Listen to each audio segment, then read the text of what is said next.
Hello, this is Dr. Grant Cooper from Princeton Spine and Joint Center. I've had a lot of recent requests for a video on treatments for peripheral neuropathies. Specifically, the question that I get is what treatments are available and effective for patients with pain, numbness, and tingling in the legs, arm, feet, and/or hands. Now, there are a lot of exciting treatments from medications and supplements to something called Scrambler therapy, stem cells, spinal cord stimulation, acupuncture, and a lot more. So that's what we're going to discuss in this video. The first thing, though, is to recognize that the first step of any treatment plan is going to be ideally an accurate diagnosis. Now, I've done 2 in-depth videos on what causes numbness and tingling in the legs and the arms. So for the purposes of this video, let's agree that we're talking about a confirmed diagnosis of a peripheral neuropathy, as opposed to, say, a pinched nerve in the neck or the back, or carpal tunnel syndrome, or some other nerve problem. And to review, a peripheral neuropathy is a generalized problem of the nerves in the body. Usually, a peripheral neuropathy starts in the feet and the legs because the peripheral nerves are the longest in the feet and the legs, and they're therefore the most vulnerable at these points. But a neuropathy can show up anywhere, including the hands, the arms, and any combination of those. Now, once you have a diagnosis, the best treatment for any problem is, of course, to always treat the underlying cause. With peripheral neuropathies, this can vary from being easy to very difficult depending on what is causing the particular neuropathy. About half of the time with peripheral neuropathies, a singular cause can be found, and about half of those times that cause can actually be fixed. In the remaining half of cases, we don't know what causes the peripheral neuropathy, and so we end up just treating the symptoms without getting to the underlying cause, unfortunately.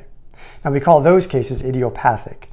If a cause can't be found and fixed, which again is only about a quarter of the cases, then the symptoms still need to be addressed and treated, just without being able to fix the underlying cause. Now, let's talk first about the half of cases in which we can identify the underlying cause. So, one of the most common identifiable causes for a peripheral neuropathy is diabetes. If a diabetic is going to develop a peripheral neuropathy from their diabetes, it generally occurs after many years of poorly controlled blood sugars. But it's important to recognize that it can also happen in anyone who's diabetic, including someone who has had relatively well-controlled sugars. When diabetes is the cause, of course, getting better control of the blood glucose is the most important first step to treat the neuropathy, because if you fail to do this, then the underlying neuropathy will most likely continue to worsen. Now, there are many other common causes of neuropathies that are relatively easy to test for. So these would include vitamin B12 or B6 deficiencies, copper deficiency, folic acid deficiency, low thyroid, certain infections like Lyme disease or HIV, syphilis, hepatitis C. Interestingly, too much vitamin B6 can also cause a neuropathy. Now, other common causes of peripheral neuropathies include alcoholism, certain genetic conditions like amyloidosis, Charcot-Marie tooth disease. Certain vascular disorders can also cause neuropathies, and many medications can also cause a peripheral neuropathy. Certain chemotherapeutic agents, particularly Taxols, are known to unfortunately cause neuropathies, as can statins, HIV medications, autoimmune disease medications like infliximab, antibiotics such as fluoroquinolones, and a host of other medications. But the bottom line is that the first line of treatment for someone with a peripheral neuropathy is to get the appropriate diagnostic tests to see if there's an identifiable cause that can be treated. So usually this process starts with an EMG or an electrodiagnostic nerve test, which is how the diagnosis of peripheral neuropathy is made in the first place. Now, from there, blood tests are often obtained, and these are obtained to look for chronic infections and/or vitamin deficiencies or other chronic medical problems such as diabetes or autoimmune disorders. Sometimes, in addition or after that, a nerve biopsy or genetic testing might be obtained as well. Now, when the underlying cause of a peripheral neuropathy cannot be treated or cannot be treated adequately, or if the cause cannot be identified, then we're left treating the symptoms of that neuropathy. Now, peripheral neuropathy symptoms, again, are going to be generally burning or stabbing pain, numbness, and/or tingling. The intensity can vary from very mild to absolutely horrific, and everything in between. Now, as you might expect, there are many supplements and over-the-counter as well as prescription medications that are available to treat the symptoms of a neuropathy. So let's start with these therapies. Over-the-counter medications would generally include the non-steroidal anti-inflammatory medications like Advil, Aleve, that sort of thing, or acetaminophen like Tylenol.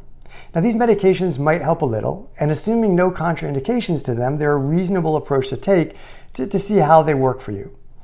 First-line prescription medications generally include gabapentin, which is also known as Neurontin, or also pregabalin, which is also known as Lyrica.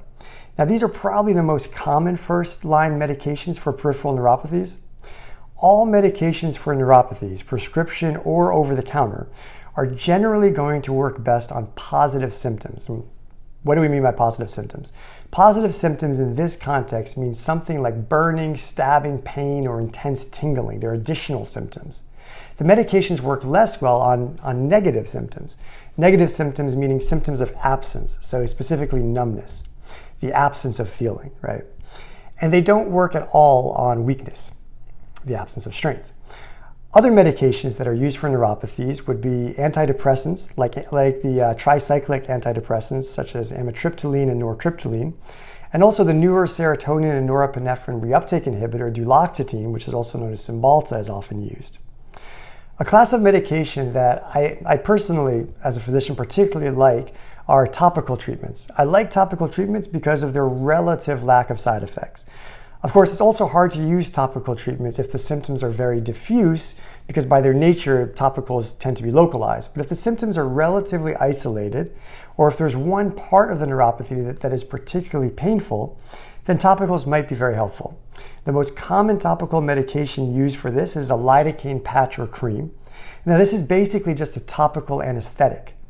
Other topicals would include diclofenac, like topical diclofenac, which is a topical anti-inflammatory.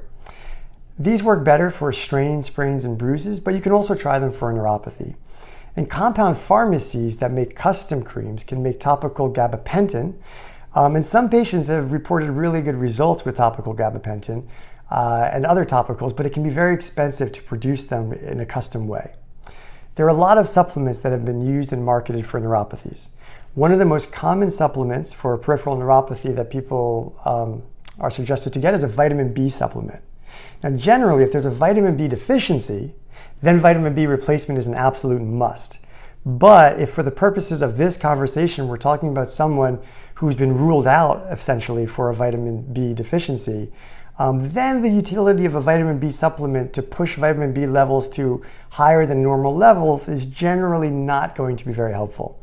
And also, you have to remember that taking too much vitamin B6 has been shown to actually cause a neuropathy. So you have to be careful when you're taking vitamin B supplements if you don't have a deficiency. Alpha-lipoic acid is another supplement that has been used with some good reported benefit for peripheral neuropathies. If you choose to take alpha-lipoic acid, then you want to make sure at first that you're not deficient in vitamin B1, also known as thiamine, as alpha-lipoic acid supplementation in people with thiamine deficiencies may be toxic.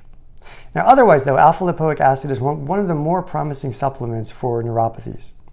Curcumin and omega-3 fatty acids are two different supplements that are generally good for fighting overall inflammation in the body. I like these supplements for people who generally want an anti-inflammatory supplement. I think that they're relatively good at that. They have both been used for patients with neuropathy with some mild reported benefits. But clearly more research is needed on this before you made a strong recommendation. Now, there are some interesting other treatments for peripheral neuropathy. One of the relatively less invasive and interesting one is something called Scrambler therapy. Now, in Scrambler therapy, transcutaneous electrical nerve impulses are used to give non-pain information to nerve fibers that have been transmitting pain messages in the attempt to reprogram the nerves and the brain to see those pain signals as non-painful. When the Scrambler therapy is effective, the results can generally last for 1 to 6 months, and then the treatment can always be repeated as needed. Scrambler therapy was first published on in 2003. Now, since that time, it's received FDA approval in the United States, And Scrambler therapy, it's important to point out, it's thought to work differently than TENS treatments. TENS, or transcutaneous electrical nerve stimulation, is thought to work through the gateway theory of pain. Scrambler therapy, on the other hand, hopes to take advantage of the brain's inherent plasticity to remodel itself and to reinterpret the incoming nerve information as non-painful instead of painful. Now, of course, the most important question is, does Scrambler therapy work? Now, there is some data to suggest that it's very helpful. And certainly there are testimonials you can find online that will absolutely swear by it, but the truth is there needs to be a lot more data collected before we know one way or the other who to recommend it for. One of the problems is that it can be timely and costly. Often it's recommended to be done in multiple sessions, usually 10, and each session can run about $250, and many insurance companies don't cover the cost.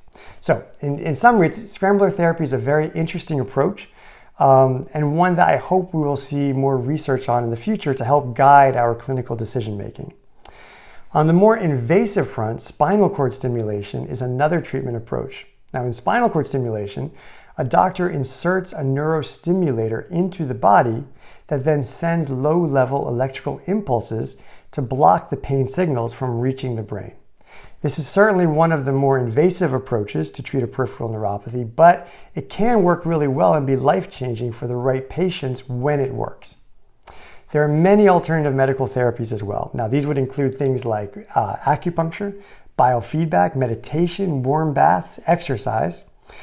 If the neuropathy is bad and makes exercises difficult to do, then water aerobics might be a helpful way to get the exercise. Some people have also used topical capsaicin, which is an ingredient in hot peppers. The topical capsaicin, either as a cream or a patch, is intended to manage the pain of a neuropathy by blocking the pain messages altogether. Okay, that's it. Thank you very much for watching. Please remember to like this video and subscribe to our channel if you haven't already. We've got a bunch of great videos and podcast conversations in our library. As always, if you have any questions or comments about this topic or suggestions for a future video, then of course I'd love to hear from you in the comments section. I wish you all the best of health.